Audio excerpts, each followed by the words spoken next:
समझ आया? 3:11 आपको जो वचन मालूम है जल्दी मैं पढ़कर आगे जाऊंगा। मत्ती 3:11। मैं तो पानी से तुम्हें मन फिराव का बपतिस्मा देता हूँ, परंतु जो मेरे बाद आने वाला है वह मुझसे शक्तिशाली है। मैं उसकी जूती उठाने की योग्य नहीं। वह तुम्हें पवित्र आत्मा और आग से बपतिस्मा देगा। हाँ, वह तुम्हें पवित्र आत्मा और आग से बपतिस्मा देगा। यह सब आपको मालूम है और इसको विवरण करने की जरूरत नहीं, लिख दो। जो बात आपको सिखाया गया, बोला गया, उसके ऊपर मैं ज्यादा नहीं बोलूंगा क्योंकि समय 4 तक। Acts chapter 2 1-4।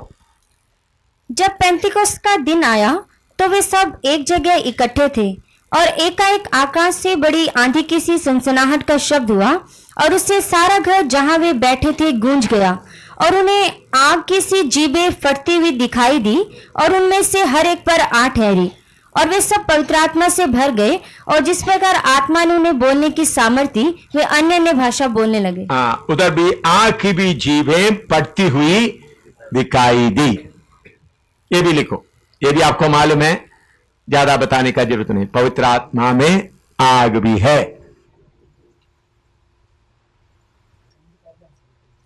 ले व्यवस्था 9:23 और 24।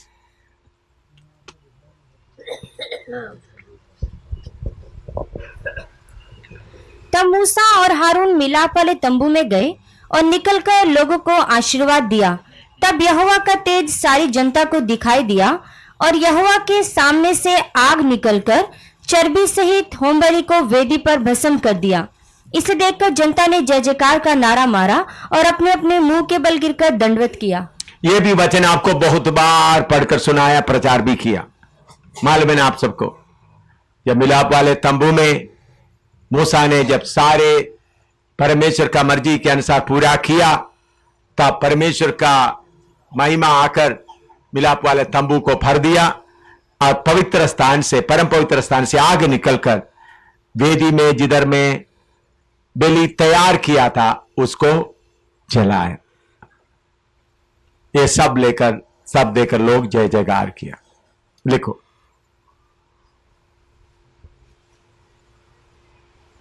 रोमी 12:1-2 पढ़िएगा। रोमी 12:1-2, रोमन्स 12:1-2। इसलिए हे भाइयों, मैं तुमसे परमेश्वर की दया स्मरण दिलाकर विनती करता हूँ कि अपने शरीरों को जीवित और पवित्र और परमेश्वर को भावता हुआ बलिदान करके चढ़ाओ, यही तुम्हारी आत्मिक सेवा है।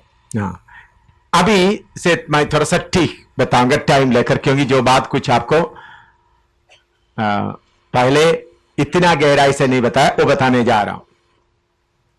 इधर में हम देखते हैं मिलाप वाला तंबू में परमेश्वर का महिमा भर गया और आग वेदी में आकर जलाए। इसी तरह मैं और आप कौन है? परमेश्वर का जीवते मंदिर है। पहला कोरिन्थी 3:16 के अनुसार मैं और आप कौन है? परमेश्वर का जीवते मंदिर। इधर रोमी 12:1-2 में लिखा है, हमारा शरीरों को क्या करो? परमेश्वर का जीवता और पावता बलिदान करके चढ़ाओ। मन को सिर्फ नहीं बल्कि शरीरों को, लिखो, मन को सिर्फ नहीं शरीरों को बलिदान करके चढ़ाना है। का 19 और 20, पहला कोरिन्थी 6:19 और 20। क्या तुम नहीं जानते कि तुम्हारी देह पवित्र आत्मा का मंदिर है जो तुम में बसा हुआ है और तुम्हें परमेश्वर की ओर से मिला है और तुम अपने नहीं हो, क्योंकि दाम देकर मोल लिए गए हो। दाम देकर मोल लिए गए हो, इसलिए अपनी देह के द्वारा परमेश्वर की महिमा करो। इसलिए अपना देह के द्वारा परमेश्वर का महिमा करो। अभी हमारा देह को एक बलि के तौर पर चढ़ाना है। इसमें किसी को शक सवाल पूछेगा? पूरा क्लियर है ना? हमारा मन को सिर्फ नहीं क्या करना है, हमारा देह को क्या करना है? चढ़ाना है। जितने लोग ये देह को चढ़ाना करके मालूम है, हाथ खड़ा करो। आप सबको मालूम अभी देह को कैसा चढ़ाना। ले व्यवस्था पहला अध्याय उसका 3 से पढ़िएगा, 3 से 9 तक। ले व्यवस्था पहला अध्याय उसका 3 से 9 तक देह को कैसा चढ़ाना है।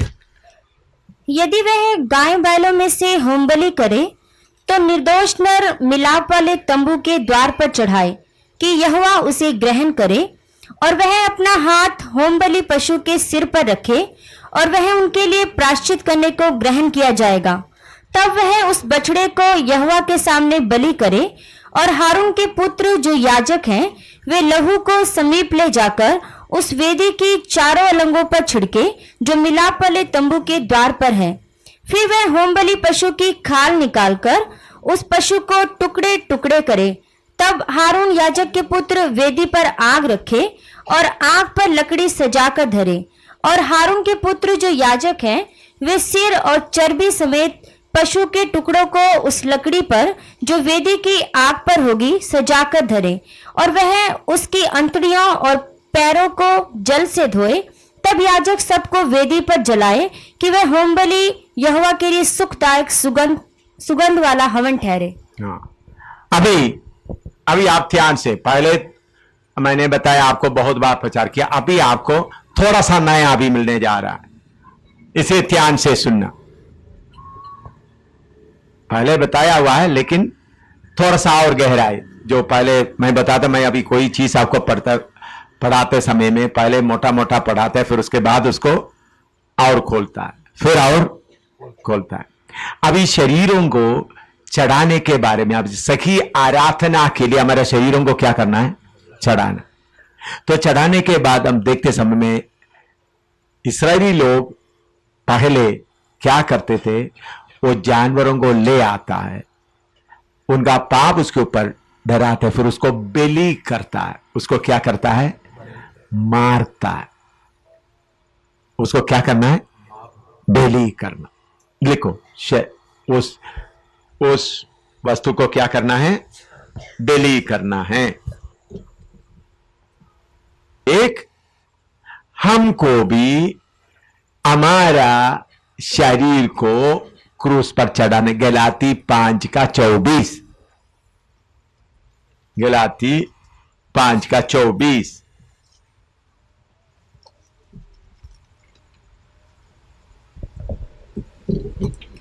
पढ़ो। और जो मसीह यीशु के हैं, उन्होंने शरीर को उसकी लालसाओं और अभिलाषाओं समेत क्रूस पर चढ़ा दिया है। देखिए, जैसा बलि पशु को मारता है उसी मुताबिक मेरा और आपके लिए प्रभु का आज्ञा है, आपका शरीर को क्या करो, क्रूस पर चढ़ाओ। उधर में लिखा हुआ, तो दोबारा पढ़ो।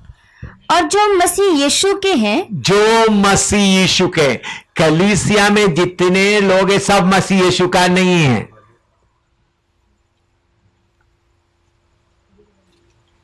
कलीसिया के लोगों को लिख रहा है, उसमें मसीह यीशु के हैं, वो क्या करना है, शरीर को जीवते बलिदान करके चढ़ाना है। तो इधर में जो मसीह यीशु का, उन्होंने उसको क्या करना है, अपने शरीर को क्रूस पर चढ़ाना। जैसा बलि को, जो जानवर को लाता है उसको बलि करता है, उसको मारता है, उसी मुताबिक हम अब क्या करना है, अपना शरीर को क्या करना है, बोलो, क्रूस पर चढ़ाना है। अपना शरीर को क्रूस पर चढ़ा। लिखो, तो उसको बलि करने के लिए कौन सा वचन है, गलाती 5:24। अभी बलि करने के बाद नेक्स्ट स्टेप क्या है,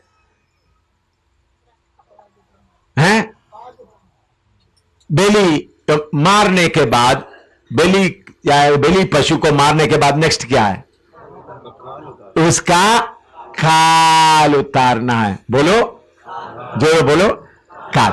ओ है लूका 9:23। हाँ, काल उतारना है। लूका 9:23 लिखो। लूका 9:23 के अनुसार क्या करना है? काल उतारना है। लिखो अच्छी तरह से, चाहिए तो मोटा अक्षर से लिख दो या लाल से लिख दो। काल उतारना का मतलब कौन सा है? लूका 9:23। इधर देखिए, हाँ जल्दी, अभी बहुत आपको जल्दी जल्दी करें, आप लोग सुस्ती है, मुझे बहुत आपको बताने का है। हाँ इधर देखिए प्रचारक लोग, जल्दी इधर देखें। आप लोग लिखने के लिए इतना टाइम निकाला तो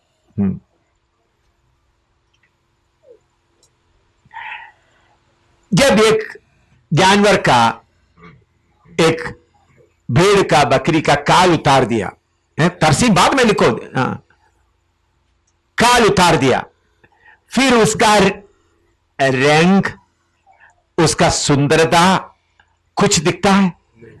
नहीं।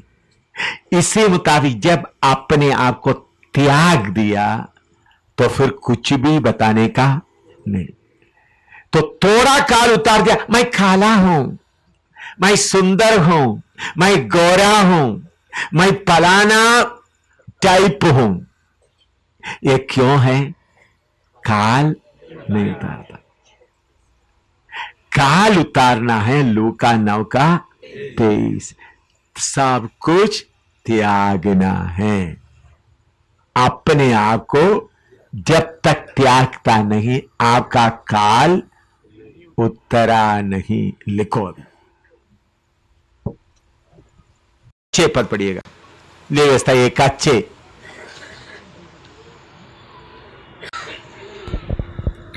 फिर वह होम बलि पशु की खाल निकालकर उस पशु को टुकड़े टुकड़े करे। काल उतारने के बाद टुकड़े टुकड़े करें, लेकिन उसमें आपका तर्जुमा में ये अभी मिटा सकते हैं ना,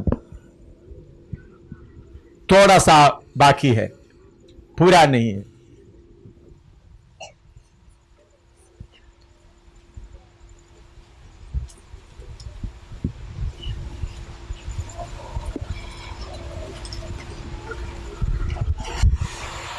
Cut into his pieces.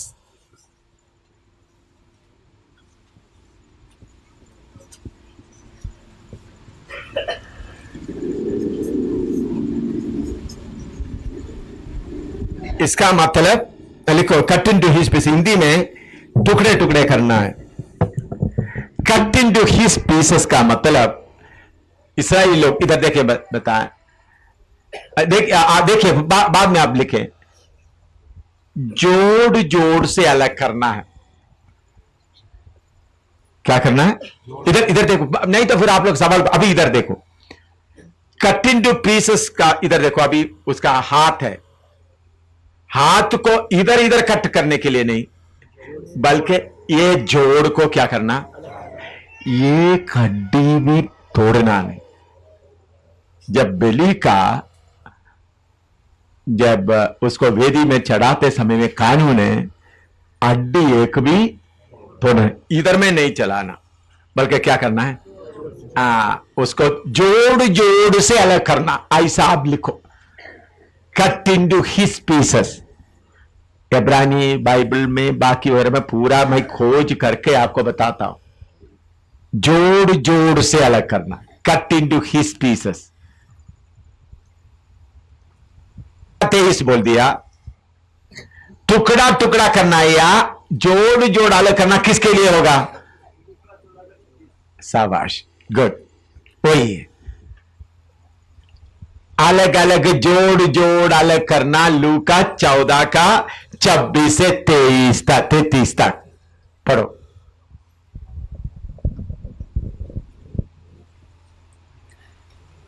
यदि कोई मेरे पास आए और अपने पिता और माता और पत्नी और लड़के वालों और भाइयों और बहनों वरन अपने प्राण को भी अप्रिय ना जाने, तो वह मेरा चेला नहीं हो सकता।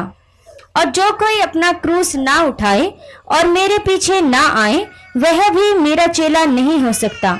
तुम में से कौन है कि गढ़ बनाना चाहता हो और पहले बैठकर खर्च ना जोड़े कि पूरा करने की बिसात मेरे पास है कि नहीं? कहीं ऐसा ना हो कि जब नेव डालकर तैयार ना कर सके तो सब देखने वाले यह कहकर उसे ठट्ठों में उड़ाने लगे कि यह मनुष्य बनाने तो लगा पर तैयार ना कर सका। या कौन ऐसा राजा है कि दूसरे राजा से युद्ध करने को जाता हो और पहले बैठकर विचार ना कर ले कि जो 20,000 लेकर मुझ पर चढ़ा आता है, क्या मैं 10,000 लेकर उसका सामना कर सकता हूँ कि नहीं? नहीं तो उसके दूर रहते ही वह दूतों को भेजकर मिलाप करना चाहेगा। इसी रीति से तुम में से जो कोई अपना सब कुछ त्याग ना दे तो वह मेरा चेला नहीं हो सकता। सब कुछ त्याग ना दे, क्या नहीं होगा? चेला नहीं हो सकता। तो बलि पशु को मारना क्या है? हमारे शरीर को क्या करना है? क्रूस पर लटकाना। दूसरा क्या है? चमड़ा उतारना क्या है? अपने आप को त्यागना। दूसरा तीसरा क्या है? अलग अलग जोड़ से अलग अलग करना।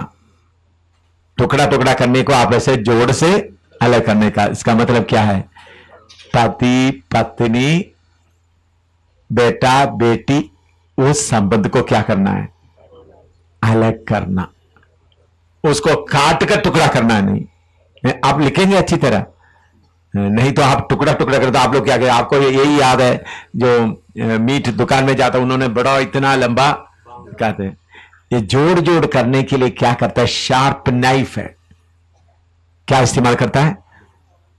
समझा? Sharp knife. क्यों है? नस को क्या करता है? काटता है। बड़ा दाग का जरूरत नहीं। एक चाकू, अच्छा शार्प चाकू है तो क्या हो जाता है?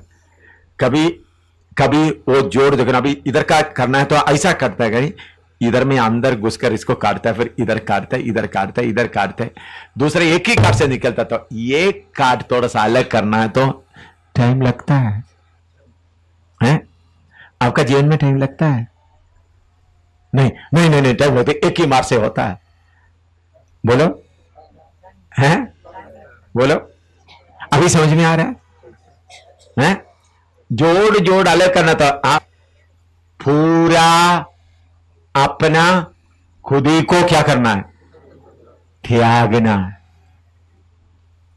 मैं आपको बता, मेरे जीवन में पहला बार बच्चों को सबको इकट्ठा बुलाकर एक भोजन करने का, इकट्ठा बैठने का पहला बार मैं उसके लिए कोशिश नहीं किया। प्रभु ने आज्ञा दिया, फिनी को भी बुलाओ, इन्हीं को बच्चों को बुलाओ, आज्ञा दिया। मुझे मालूम है आगे क्या होगा। प्रभु ने आज तक कहीं कन्वेंशन में भी जाएगा तो मेरा पत्नी अपने जगह में, बेटा अपने जगह में, बेटी अपने जगह में, आप बोल सकते किसी जगह में हमें इकट्ठा नहीं रहा। इस बार प्रभु ने बोला बुलाओ उनको, तुम्हारे पास रखो। पहला बार हम लोग शायद कितना सेवा में, अभी भोपाल में है, किधर भी हम अपना करते थे, क्योंकि जो वचन मैं प्रचार करता हूं पूरा क्या करता है? 100% पहले मेरे जीवन में लागू करता हूं, उसके बाद प्रचार करता है। अभी मैं उनको बुलाया, बैठा इकट्ठा मेरे पास इधर हो, प्रभु ने बुलाया ऐसा करो। मुझे मालूम नहीं नेक्स्ट क्या होगा, शायद यीशु का आमद होगा, मैं इस दुनिया छोड़ के जाने का होगा, मुझे मालूम नहीं।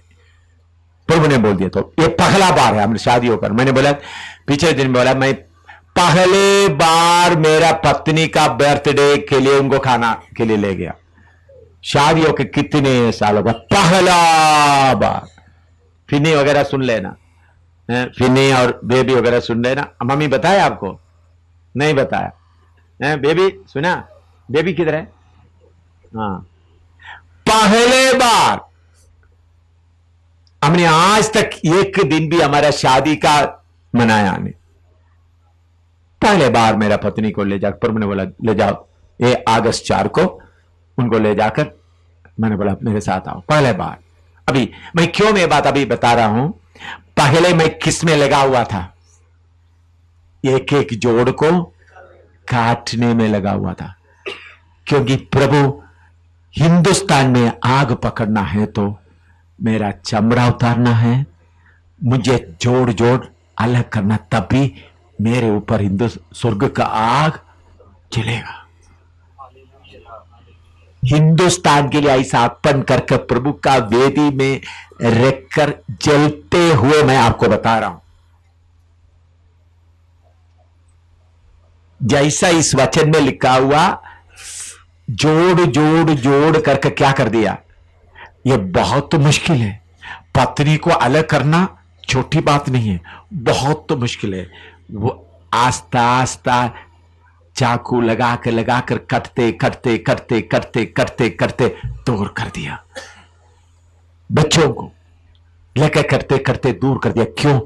उनको प्यार नहीं करने के कारण नहीं, बल्कि कैसा भी हिंदुस्तान के लोगों के लिए स्वर्ग का आग प्रकट करना। शैतान को कुटना में बिठाकर, शैतान की शक्तियों को कुटना में बिठाकर, शैतान की शक्तियों को नाक रगड़ाकर स्वर्ग का शक्ति प्रकट करना।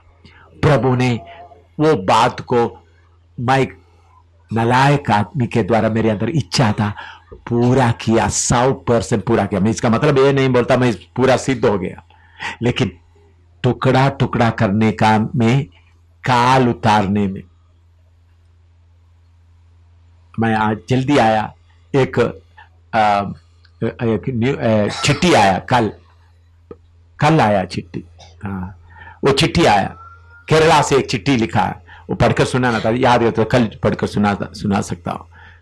आया, तिरुवल्ला में स्टेज में आकर मुझे मारा हुआ आदमी अभी यीशु का सेवक बन गया। सेवक ने मुझे चिट्ठी लिखा, मैं कल का पढ़कर सुनाऊंगा। क्यों? प्रभु उनके अंदर अभी बाइबल स्कूल में पढ़ रहा है, मेरा एड्रेस ढूंढ ढूंढ कर लिखा है। तो चिट्ठी कल आया, कल मैंने एड्रेस, पुराना एड्रेस ढूंढ करके, कैसे पूरा एड्रेस भी पुरानी मलयालम में। क्यों? मैं जेल में जाते समय में भी, अदालत में खड़ा होते समय में भी दुश्मनों को प्यार दिया। यह बात उनके अंदर में कार्य करता रहा। तो मैं क्यों उस बात को बताया? कल मैं हो सकता है चिट्ठी लाकर आपको पढ़कर सुनाऊंगा। मैं क्यों बताता हूं? आप लोगों के जीवन में नोटबुक में बहुत है, लेकिन अपना संद को काटा है, जोड़ जोड़ कर काटा है, चमड़ा पूरा उतारा है। जांच कर देखना। देखिए, मैं ये काम अभी नहीं किया, बहुत पहले से करते आ रहा था। करते आकर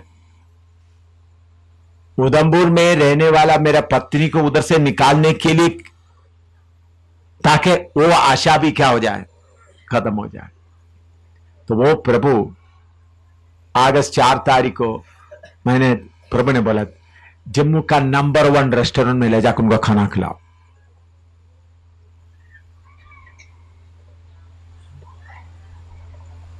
मैंने अम्मी को बोला, अम्मी बोल दिया मुझे जन्मदिन का एक ट्रॉफी भी नहीं चाहिए, क्योंकि आज तक किया नहीं। तो मैंने बोला जाना है, मुझे मालूम था उन्होंने नहीं जाना। फिर मैंने जाकर एक अच्छा साड़ी खरीद कर दिया, पहला बार है। उसके बाद इधर का टॉप रेस्टोरेंट है जो घूमने वाला, उधर में ले गए। ठीक है, फिर नहीं उधर में लेते, कांचन को भी साथ ले गए। क्यों? प्रभु एक कौन ऑर्डर दिया? सर्वशक्तिमान परमेश्वर ऑर्डर दिया, बेटा तुम्हारा पत्नी तुम्हारा सारे आज्ञा को माना, जब तुम टुकड़ा टुकड़ा काटते समय में सहता रहा, अभी उनको आदर देने का समय आ गया। कौन बोला? सर्वशक्तिमान परमेश्वर। उनको मालूम नहीं था। मैं कांचन का गाड़ी है, मैं फौज में रहता हूं, कितना गाड़ी, मैं गाड़ी चला, उनको फ्रंट सीट में बिठा दिया, उनको ऑटो सब फ्रंट में बिठा दिया। जा रहा है, अच्छा दुकान में गया, अच्छा साड़ी जो विश्वासी के योग्य लिया। उसके बाद जाकर, तो आप लोग सोचें इतना पैसा क्यों वेस्ट किया? भाई यीशु मसीह संद काट काट कर कितने लाखों रुपया, लाख करोड़ों उनको मिलने वाला, मैं किसको खर्च किया? सेवा के लिए। लोग पत्नी के लिए, मेरे लिए दिया पूरा, किसको, किसके लिए खर्च किया? सेवा के लिए, जमीन खरीदने के लिए। बाचार इतने कितने कितने पास्टर सेवक लोग कितने कितने जगह में खड़ा हो, कितने कितने जमीन खरीदे, कितने तरह सेवा का। तो प्रभु ने बोला तुम्हारा पत्नी को आदर करो, मेरा मर्जी से नहीं, प्रभु का। तो आप लोग ऐसा करेंगे तो आपको करेंगे करके। मैंने भी कभी नहीं सोचा था प्रभु मुझे ऑर्डर देगा ऐसा। मेरा पत्नी तैयार नहीं है, मैंने बोला जाना पड़ेगा। वो कपड़ा पहनने के लिए तैयार नहीं, मैंने बोला आपको कपड़ा पहनना पड़ेगा, मेरे साथ जाना पड़ेगा। मैंने उनको बोलेंगे साड़ी खरीदना, खाने तो नहीं मानना था, तो दुकान में गया, साड़ी ले लिया, फिर उसके बाद खाने के लिए उन्होंने बताया नहीं लाया, तो ऊपर चले गया तो मालूम हो गया अभी मुझे सुनना ही पड़ेगा। मेरे प्यारो, अभी बात ऐसा करने के कारण ऐसा प्रभु आपको करेंगे करके नहीं, लेकिन इसके पहले आस्ता आस्ता जोड़ काटते समय में कितने रोती होगी, कितने दर्द से क्या होती होगी। वो रोती अभी सबके सामने उनको क्या मिल रहा है? आदर मिल रहा है। अपने आप रोती, कितने रात रोती होगी। मैं सिस्टर्स के टीम को लेकर जा रहा है, वो उधमपुर में या दिल्ली में अलग रह रहा है, कभी कुछ पूछता नहीं, कभी कुछ पूछता नहीं। प्रार्थना करते करते क्या कर रहा था? हैं? क्या कर रहा था? जोड़ काट रहा था। मुझे मालूम था ये काटने के बिना हिंदुस्तान के लिए कोई और तरीका नहीं है। अगर शैतान का सिर को मेरे पांव के नीचे कुचलना है तो मुझे ये करना पड़ेगा। इसलिए आप लोगों के सामने भी सबसे बड़ा शैतान कल परसों भी आए, कल भी आए, कितनी इधर भी आए, उनको पांव के नीचे रगड़ करते आपसे वचन बता रहा हूं, मेरा खूबी से नहीं, वचन को आप क्या करना है? मानना। अभी आपका जीवन में आने वाला वचन पढ़िए, इब्रानी 4:12। इब्रानी 4:12 ये अभी थोड़ा सा लंबा चलेगा। इब्रानी 4:12 पढ़े, सब लोग पढ़े पहले। इब्रानी 4:12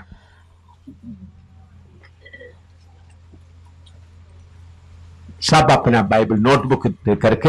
अभी मैं आस्था से जाऊंगा, कोई नया बातें आपको सिखाने जा रहा है तो आस्ता आस्ता जाएगा। सब पढ़े, इब्रानी 4:12।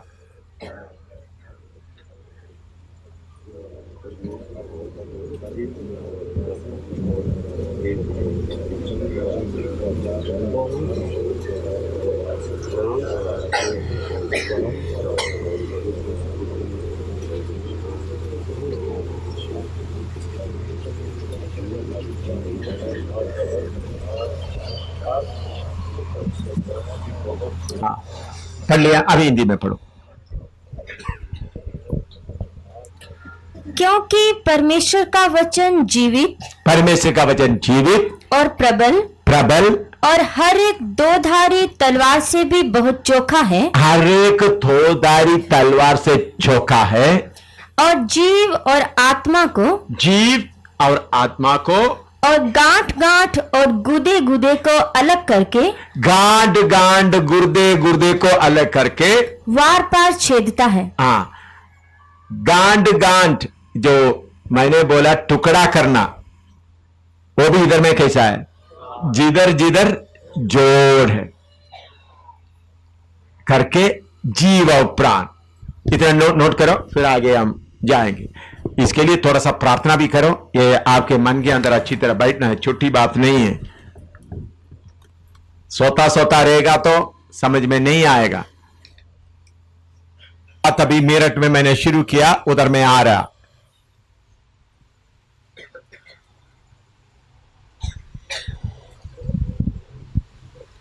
पहला थिस्सलुनी 5:23।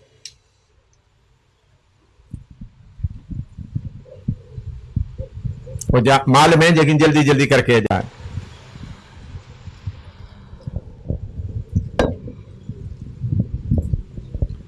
शांति का परमेश्वर आप ही तुम्हें पूरी रीति से पवित्र करे और तुम्हारी आत्मा और प्राण और देह हमारे प्रभु यीशु मसीह के आने तक पूरे पूरे और निर्दोष सुरक्षित रहे।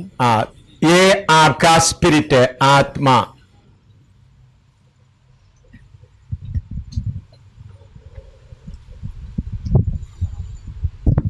ये आपका प्राण है, सोल।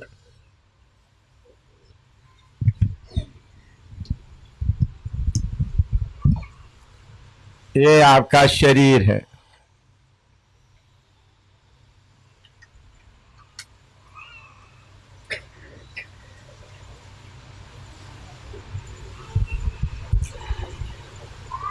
मैंने आपको पढ़ाया था, इसमें सबसे बड़ा है प्राण या सोल।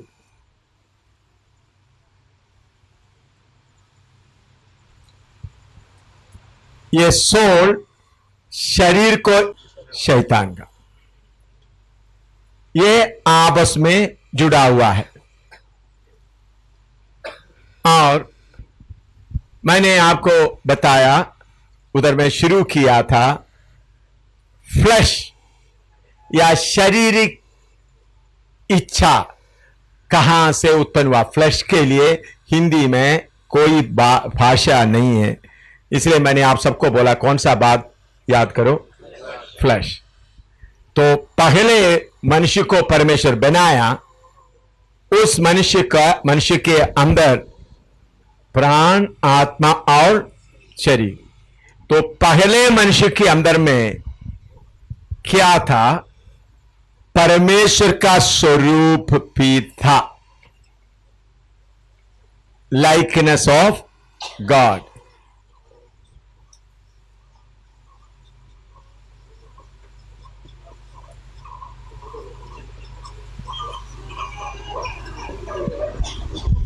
तो इस परमेश्वर के स्वरूप के साथ साथ में परमेश्वर के साथ संपर्क करता रहा।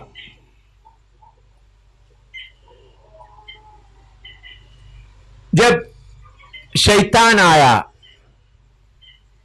हव्वा से बात किया और आदम से बात किया, उनका प्राण से बात किया। उनका प्राण से किसके द्वारा बात किया? शरीर के द्वारा। अभी आप पढ़िएगा उत्पत्ति 3 का 1 से 6 तक पढ़िएगा। यहोवा परमेश्वर ने जितने बनैले पशु बनाए थे, उन सब में सर्प धूर्त था। और उसने स्त्री से कहा, क्या सच है कि परमेश्वर ने कहा है कि तुम इस वाटिका के किसी वृक्ष का फल ना खाना? स्त्री ने सर्प से कहा, इस वाटिका के वृक्षों के फल हम खा सकते हैं, पर जो वृक्ष वाटिका के बीच में है, उसके फल के विषय में परमेश्वर ने कहा है कि ना तो तुम उसको खाना और ना उसको छूना, नहीं तो मर जाओगे। तब सर्प ने स्त्री से कहा, तुम निश्चय ना मरोगे, वरन परमेश्वर आप जानता है कि जिस दिन तुम उसका फल खाओगे, उसी दिन तुम्हारी आंखें खुल जाएंगी और तुम भले बुरे का ज्ञान पाकर परमेश्वर के तुल्य हो जाओगे। सो जब स्त्री ने देखा कि उस वृक्ष का फल खाने में अच्छा और देखने में मन भाऊ और बुद्धि देने के लिए चाहने योग्य भी है, तब उसने उसमें से तोड़कर खाया और अपने पति को भी दिया और उसने भी खाया। अभी सब तरह से यीशु के लहू के द्वारा अपना बुद्धि को थोड़ा शुद्ध करो, नहीं तो प्रभाव डालने वाला इधर है। तो अच्छी तरह समझे एदन वाटिका में क्या हुआ है। बहुत लोगों को सिर्फ फल खाया वही बात मालूम है, लेकिन असली में एदन वाटिका में क्या हुआ? पहले आदम का कमांडर कौन था? उनके अंदर का जो परमेश्वर का स्वरूप उनके अंदर वास करता था, वही उनका कमांडर था। क्या हुआ? पहले शैतान ये करने के पहले आदम को चलाने वाला कौन था? उनके अंदर का परमेश्वर का स्वरूप चलाता था। परमेश्वर का स्वरूप ऐसा रहते समय में भी शैतान ने आकर उनका प्राण को जगाना शुरू कर दिया। कैसा? क्या परमेश्वर ने पूरा सारे फल खाने के लिए तुमको अनुमति दिया है या नहीं? कौन सा बात बोलता है? सबसे पहले कौन सा पूछ रहा है? हैं? पढ़ो, पहले शैतान ने क्या बोल रहा है। बाद में आपको लिखने के लिए मैं मौका काफी देगा, लिख के आप सवाल पूछे तो मैं आराम से, अभी आप लिखने का जल्दीबाजी ना करें। हाँ। और उसने स्त्री से कहा, क्या सच है कि परमेश्वर ने कहा कि तुम इस वाटिका के किसी वृक्ष का फल ना खाना? देखिए, अच्छी तरह समझना, शैतान, ये बात अच्छी तरह सेवक के मन में रहेगा तो तब शैतान आकर इस आत्मिक मनुष्य को ईश्वरत्व को नहीं जगाता, बल्कि उनका प्राण का बुद्धि को जगा रहा है। उनके प्राण के अंदर में रहा हुआ बुद्धि के ऊपर क्या कर रहा है? सवाल फिर कर रहा है। इसी मुताबिक शैतान हमेशा किधर आता है? आपका बुद्धि में, प्राण का बुद्धि में। पतरस का किधर आ गया? उन्होंने प्राण का बुद्धि में आया। शैतान किधर शुरू करता है? प्राण का बुद्धि में। हव्वा को क्या कर दिया? प्राण का बुद्धि में। बुद्धि काम करना शुरू किया, अंदर का ईश्वरत्व को उन्होंने परवाह नहीं किया। कौन? हव्वा ने। इस बुद्धि के कारण फिर फल को देखना शुरू किया। उसने अंदर में, उनके अंदर पैदा हुआ शक्ति है फ्लैश। उस समय में उनके अंदर पैदा हुआ शक्ति है फ्लैश। फ्लैश पैदा हुआ तो ये कदम, फ्लैश पैदा हुआ तो क्या कदम हुआ? तो अंदर का शक्ति के जगह में फ्लैश का शक्ति कार्य करना शुरू किया। यह है असली में एदन वाटिका में हुआ घटना।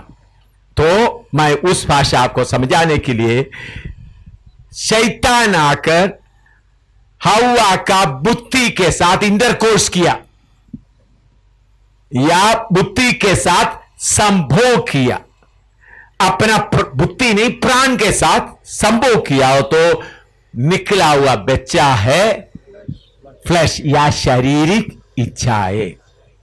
समझ में आया? तो शैतान ने किसको आकर, किस बात को उनको अच्छा लगा? हव्वा का बुद्धि। शैतान के बारे में भी उधर लिखा है, पहला पद पढ़ो। यहोवा परमेश्वर ने जितने बनेले पशु बनाए थे, हाँ। उन सब में सर्प धूर्त था। हाँ, ज्यादा धूर्त था मतलब क्या है? चतुर था बुद्धि को। तो शैतान इसी मुताबिक बुद्धि को कार्य करते हुए आकर प्राण के अंदर का बुद्धि के साथ क्या किया? संभोग किया। तो कौन निकल आया? फ्लैश। ये बात ये विलियम ब्रैनम, जो जीसस ओनली ग्रुप को मालूम नहीं था, उन्होंने उनके साथ आकर काइन को पैदा करके गया। या जीसस ओनली ग्रुप जो ब्रैनम, विलियम ब्रैनम ग्राम, इधर भी कुछ लोग घूमता है, उन लोग क्या सोचते? काइन किसका पुत्र है? शैतान का पुत्र है करके बोलते हैं। उत्पत्ति में 4वां अध्याय में साफ लिखा है किसका पुत्र है? आदम का पुत्र है, साफ लिखा है। उधर में ब्रैनम को मालूम हो गया कुछ हो गया उधर, लेकिन क्या हुआ करके मालूम नहीं। प्रभु ने उनको भेद को क्या नहीं किया, क्या हुआ। मैं ये जो लिखता हूं, ये बोलता हूं, कोई नोटबुक में, कोई बाइबल में, कोई बाइबल कॉलेज में, कोई किताब में आज तक नहीं देखा। आप लोग देखा कहीं? मैंने नहीं देखा, मैं किधर से भी सुना भी नहीं। मैं खुद अकेला प्रभु के कदमों में बैठकर प्रार्थना कर सीखा। इसके अलावा मेरे से सुनकर कोई बोलता है तो बोल, मैं किसी से सुना नहीं। अगर किसी किताब में लिखा है, अपना वॉचमैन नहीं भी लिखता है, लेकिन असली में उन्होंने असल बात में ऊपर क्या होता है, उधर में आकर लगने से दाहिने बाएं चले जाता है। किधर में फ्लश कैसा उत्पन्न हुआ उनको वो भेद वॉचमैन नी का जो किताब है उसमें भी नहीं। थोड़ा कुछ बातें उसमें अच्छा मिलता है, लेकिन शैतान आकर बुद्धि इसी मुताबिक अभी भी सेवकों का सबके बुद्धि के साथ शैतान आकर अभी भी संभव करके सेवा को बुद्धि का सेवा लेकर चलता है। अभी भी कितने हजारों सेवकों का बुद्धि के साथ कौन आकर संभव करता है? शैतान आकर संभव करके कन्वेंशन प्रीचिंग सब करते। शैतान बोलता है ये मेरा बच्चा गुमराह है, ये प्रोग्राम मेरा है, ये बाइबल स्कूल मेरा है, ये कलीसिया मेरा है। न खतो न खटो न खटी न मला बाटा। बड़ा शैतान भी आया है, निकाठा ना बाबा। ध्यान से रहना। हजारों सेवकों को इसी तरह क्या करता है? हजारों सेवकों का बुद्धि में आकर काम करते हुए सेवा क्या करता है?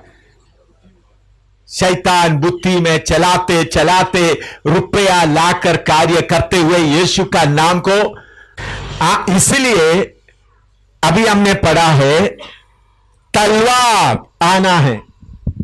किधर? तलवार ये कार्य इधर, ये फ्लैश उत्पन्न होने के कारण इधर तलवार चाहिए। प्राण आत्मा को क्या करना है? अलग अलग करना है। ये दोनों को अलग अलग अलग करना है। और किसके द्वारा? परमेश्वर के वचन के द्वारा। वो कैसा? मैंने बोला मेरा पत्नी के साथ का संबंध को जोड़ जोड़ को मैंने क्या कर दिया?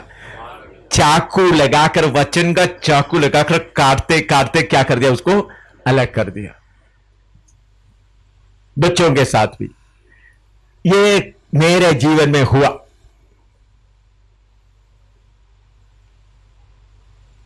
जब तक ऐसा नहीं करता है आपके अंदर का आत्मा का बातें पूरा साफ नहीं है,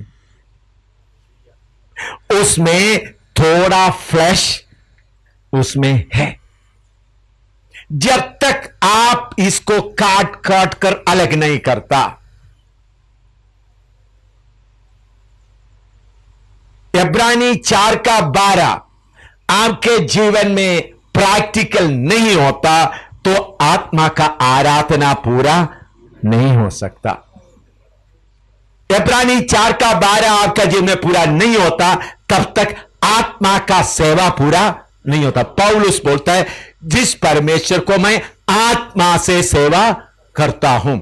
साफ साफ लिखा उन्होंने, बुद्धि उधर नहीं। क्योंकि आत्मा को फिर कौन कंट्रोल करता है? अंदर का मनुष्य। कल मैं बताऊंगा। तो जब तक ये काम आपका जीवन में नहीं होगा शैतान भी पूरा शक्ति से आपके साथ नहीं आएगा। अभी मैंने बोला कि मैंने देखा शैतान आया, पकड़ा भी गया। मैं कोई ड्रामा नहीं कर रहा, ऐसा टाइम बोल के बर्बाद करने का जरूरत नहीं है। तो मैं आपको बोलता तो आपके जीवन में सखी आत्मा की आराधना होना है तो ले व्यवस्था पहला का 1 से 6 तक का वचन पूरा होना है।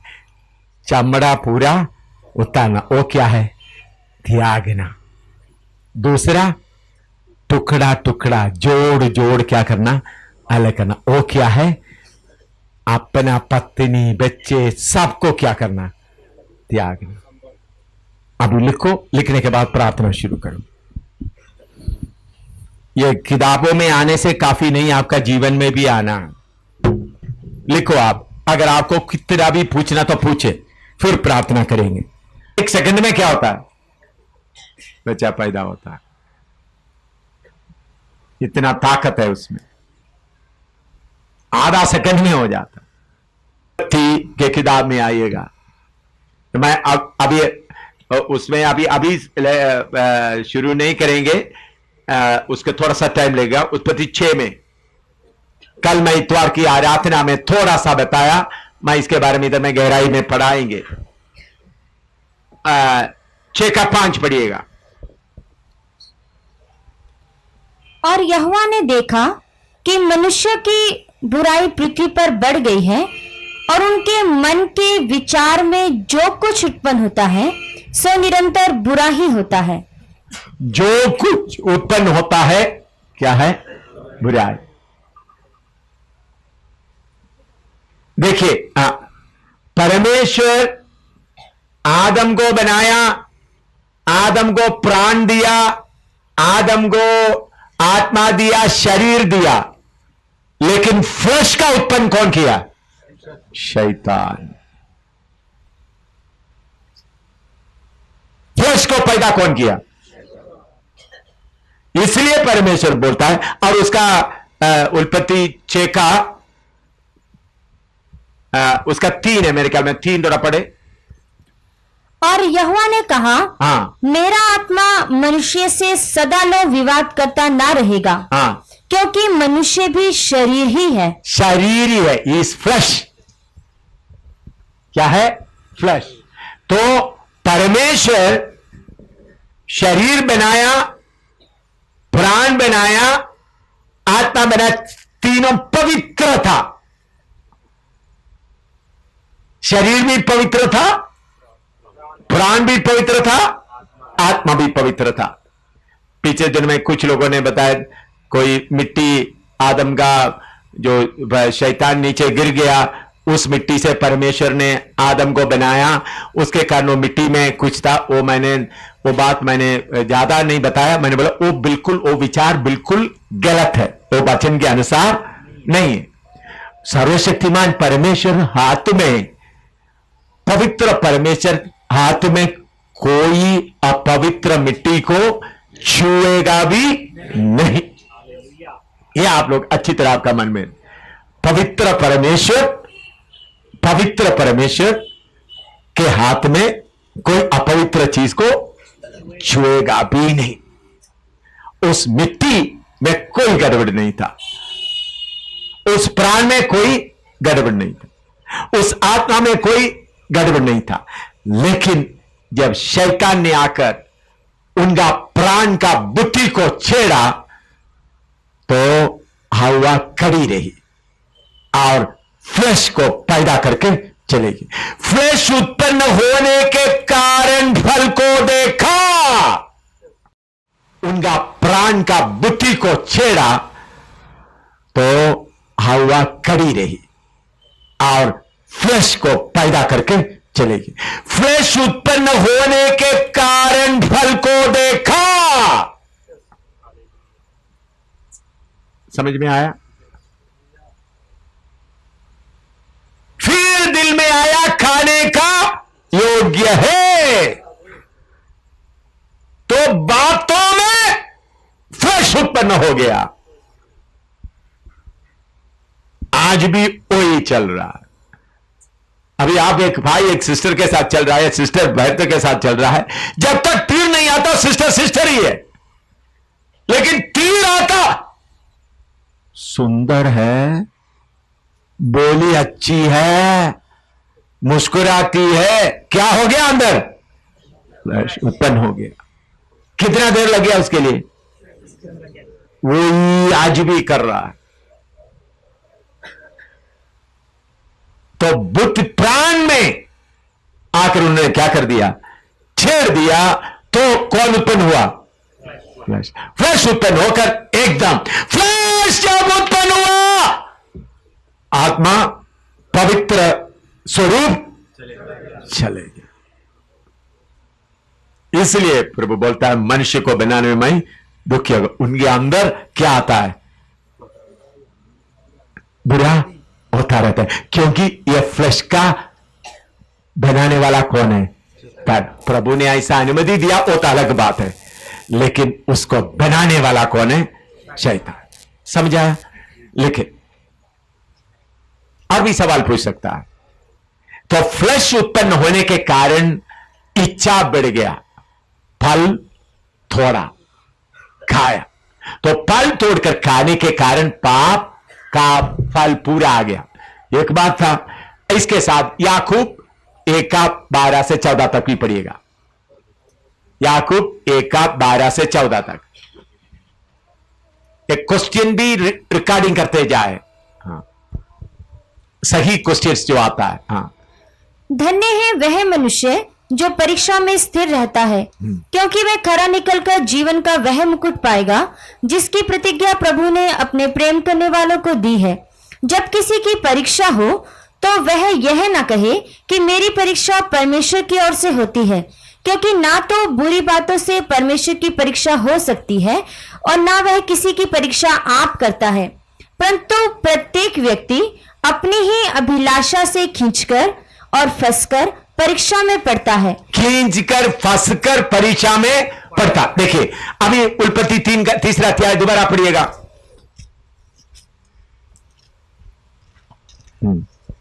हाँ, 3रा अध्याय पहले से। यहोवा परमेश्वर ने जितने बनैले पशु बनाए थे उन सब में सर्प धूर्त था, और उसने स्त्री से कहा, क्या सच है कि परमेश्वर ने कहा कि तुम इस वाटिका के किसी वृक्ष का फल ना खाना? स्त्री ने सर्प से कहा, इस वाटिका के वृक्षों के फल हम खा सकते हैं, पर जो वृक्ष वाटिका के बीच में है उसके फल के विषय में परमेश्वर ने कहा है कि ना तो तुम उसको खाना और ना उसको छूना, नहीं तो मर जाओगे।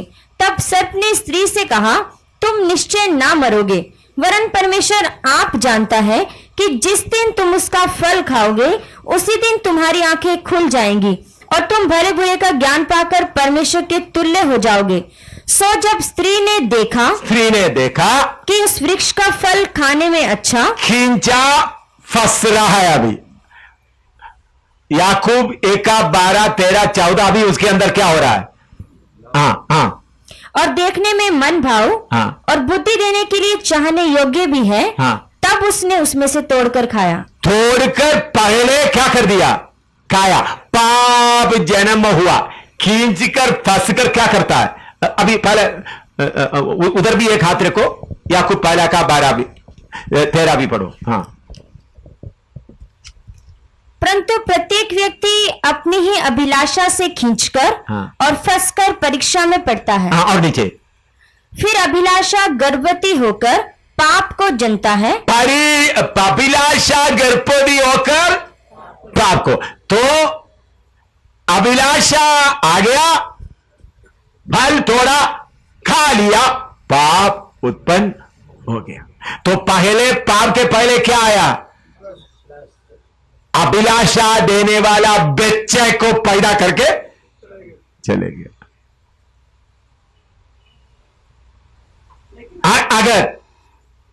अगर उस वक्त हुआ, चलो आदम के पास जाती, देखो मुझे ऐसा लग रहा है फल अच्छा तोड़ का है, तो आदम उनको क्या करना था? रोक देना था। अभिलाषा इतना तेज का हो गया, इसके पहले दोनों इकट्ठा एक ही शरीर जैसा चल रहा है, अभिलाषा इतना तेज का हो गया, छोड़ दिया, खा लिया। अभिलाषा इतना तेज का हो गया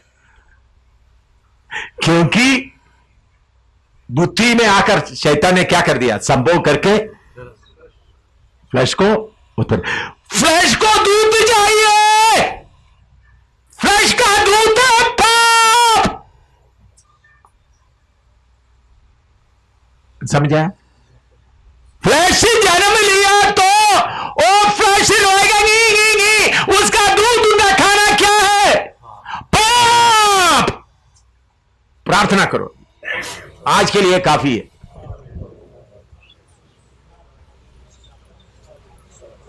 आज ये बात आप समझेगा तो काफी है।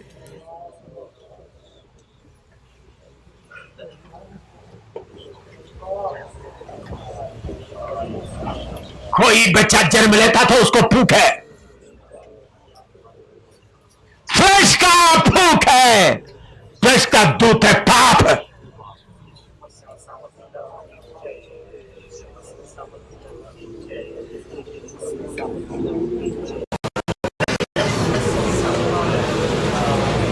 अगर आपके अंदर फ्लैश भूखा रहना तो पाप को जरूर पिएगा।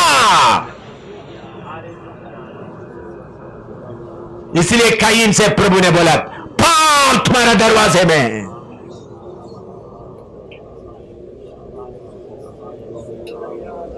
याद रखना, इच्छा आएगा तो पाप को जन्म देकर छोड़ेगा। इसलिए उधर जय पाना है। खींच कर, हर एक व्यक्ति खींच कर फंस कर पाप जन्माता है। खींच कर फंस कर पाप जन्म लेता है। अगर आपके अंदर कोई इच्छा आप बढ़ने देगा तो पिलाने के लिए दूध का बोट, शैतान पाप का दूध लेकर क्या करेगा? उस इच्छा को पिलाएगा। समझ आया? इसलिए प्रभु बोले कईन को, पाप तुम्हारा दरवाजे पे है, उसका इच्छा। तो इसलिए इच्छा को रखेगा तो पाप का दूध का बोतल लेकर कौन तैयार है? शैतान। प्रार्थना करो, इच्छाओं के खिलाफ लड़ो।